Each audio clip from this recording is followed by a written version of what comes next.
Hello, future viewers! Today we are going to examine an alternative universe. A what-if story. Specifically, what if we stuck to the mission and did our jobs this time? Considering what happens when we let the submarine go, I can't imagine that the second outcome would be worse than what we got in the previous one. That was pretty bad. So let's clear this mission again. It won't take very long. And we'll see where things lead.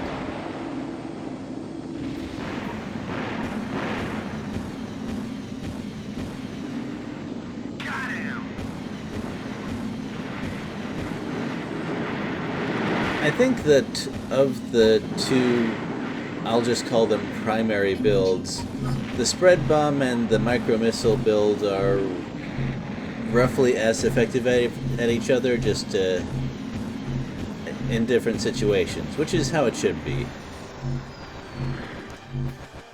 Like, micro missile build cannot destroy buildings from the air, and that is quite a time saver when you have the capability to do that.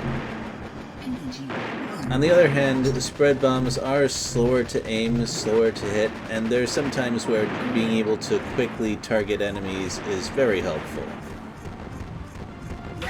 Augmented. Pulse cannon augmented.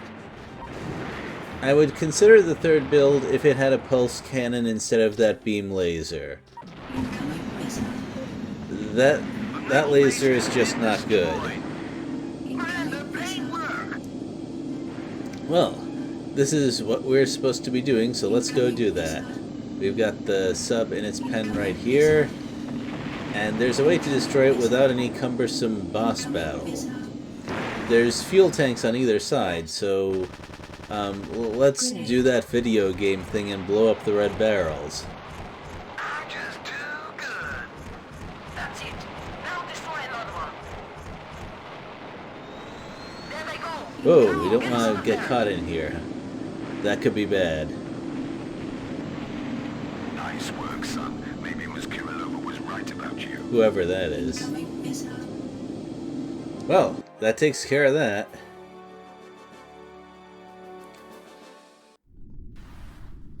And the rocket apparently launched something, and oh, that looks worse than the other story. Yeah, that looks a fair bit worse, actually. It's always something, isn't it? How are we going to track that thing down? Well, right now the Muspel took over and invaded the crater that they just created, so we have to go in and take that land back. Alright, we're going in for a cleanup. And there's no winning with these people. Go get him, son. Incoming missile. Bomb. One more for the Casbah. Incoming Well, we have another assault mission involving buildings, so more spread bomb.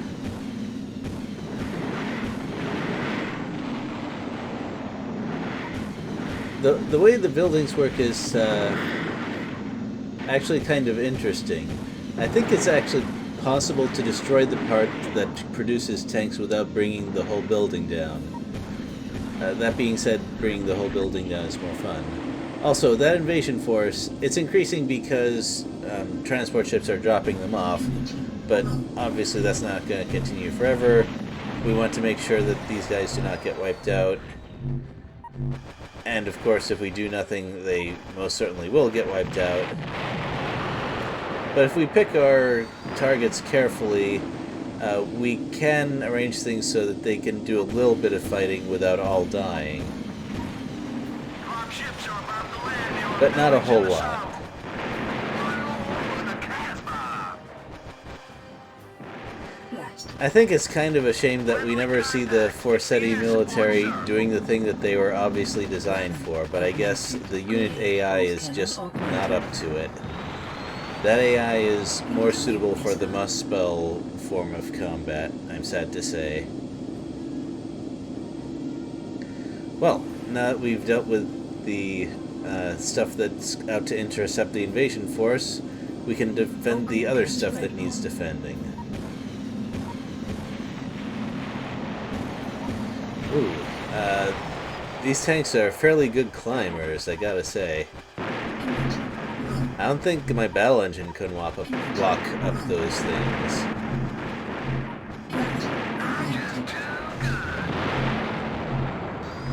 And even though they're fairly, they say, hey, there's a dropship, like it's an urgent thing, you actually have plenty of time to do other stuff while it's setting up to land.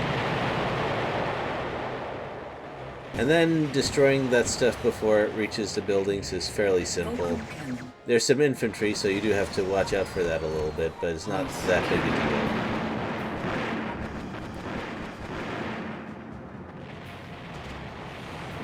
Also, Casbah is very good at strafing units in this mission. There's not a whole lot that can shoot back at him. I'm getting shot at.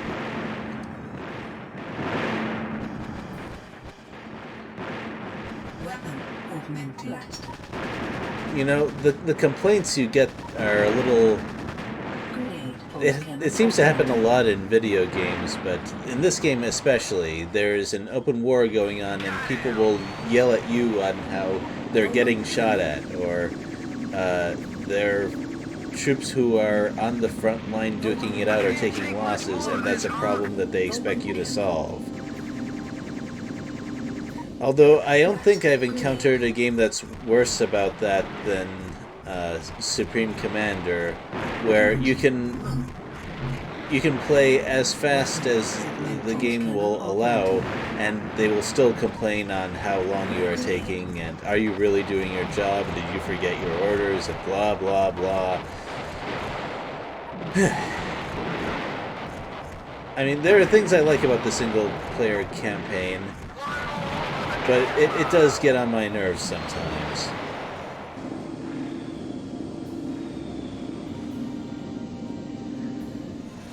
It's especially annoying in this game when you're shooting down bombers and doing other mission-critical stuff, one target after another, and of course they will still scream about, where's our air support?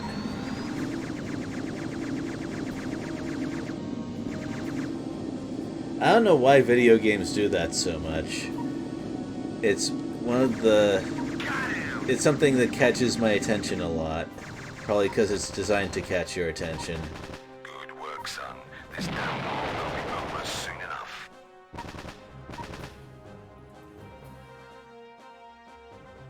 Well, the secondary objective is actually fairly easy to do as long as you're paying attention to the layout of the map. I'd probably get an S if I took a little bit less time there.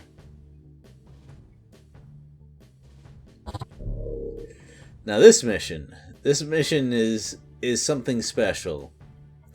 I'd say it's even more annoying than the last mission where you had to take care of things in a particular order. Them beach landings are pretty rough, and this one is a little rougher because they will attack your side's landing craft immediately, and your rank kind of depends on keeping them alive, but there's so much shooting at them. Well, excuse me. Excellent. Get my boys a grid and let's get over there before this thing's ready to fire again. Yeah, so we found out where the satellite controlling signal is coming for, so here we go. Now, they may have seen this coming, given this setup along the beach here. They are good to go. I would like to argue that, given what's along the shore here, this is exactly the sort of situation where naval bombardment would be a very good idea. I mean, the beach is crawling with all kinds of stuff, and none of it is really behind any sort of cover. It's all out in the open. By the way, getting rid of these fighters is important because these are the kind that will strafe ground targets, and in this case they will strafe your landing craft and have a good chance of killing them. The number that you have to kill depends a little bit. Your own aircraft will sometimes try to shoot them down, but that is not to be depended on. So there's a whole lot of things to kill very quickly in order to preserve any amount of your landing force. And you don't really have to take care of the marked targets. In fact, they're some of the least dangerous things, and your allies will take them out given half a chance.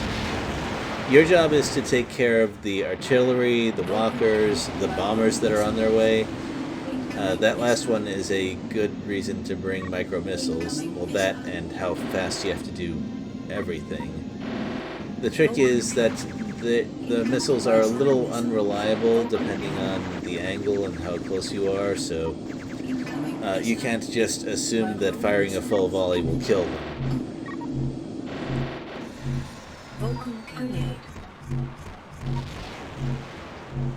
You see that artillery? That's being fired by whatever transports are left. It's fairly strong, and I wish they had done some more of that before going forward and landing the troops, just saying.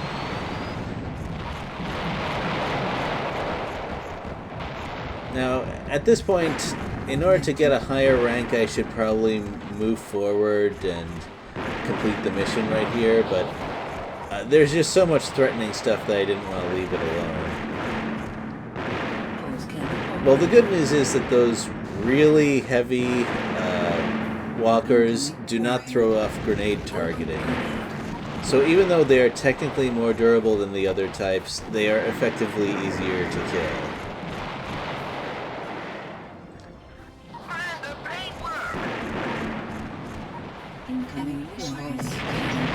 Oh yeah, those turrets there are pretty much the only thing that threaten Casbah, so it's a good idea to get rid of them.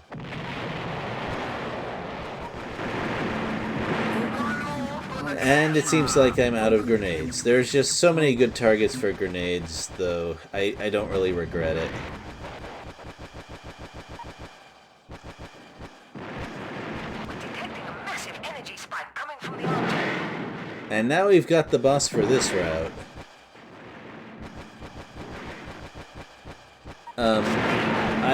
Running out of grenades is actually not anything that would affect my gameplay here, because the targeting of those grenades cannot handle an enemy like this. What the game doesn't really tell you is that the gun on the bottom is its own separate target, and getting rid of that first is a very good idea. Weapon overheated.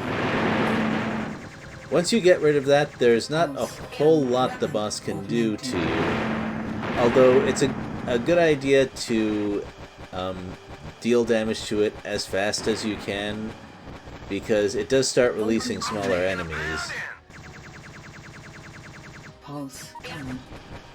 Its durability is such that you can ignore the small enemies if you are good enough at shooting at the middle of the boss, which, I mean, look at it, it's not a very difficult target. But you are in trouble if you brought the Lancer build, because in order to deal good damage, you would then have to take off and hit it with the torpedo, and you'd probably be out of ammo for that thing by now, so not recommended. Well, so that was the satellite. I guess it was landed there to recharge to get up for another big orbital strike. And I got a D rank for that. That did not seem like D rank performance to me, and it's one of the reasons that I wish the game was more clear about how it valued various aspects of your fighting. I'm not going to go back there and go for a higher rank.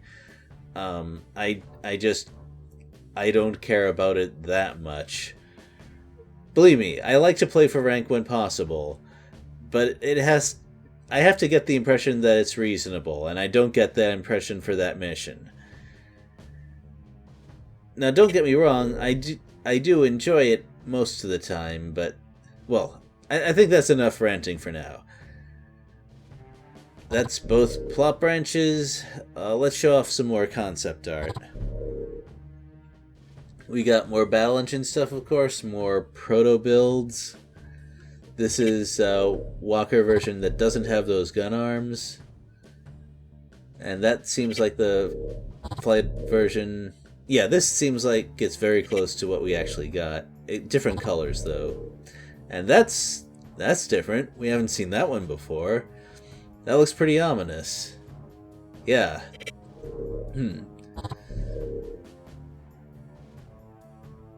Well, I guess that'll be an interesting encounter. And this... I think this boss is what eventually was turned into the Walker boss we faced not too long ago. But I like that design better. It's kind of a shame that they had to change it. And I think seeing room blueprints and stuff like that is also cool. I just love that stuff in general. Well, that's enough for now. See you later.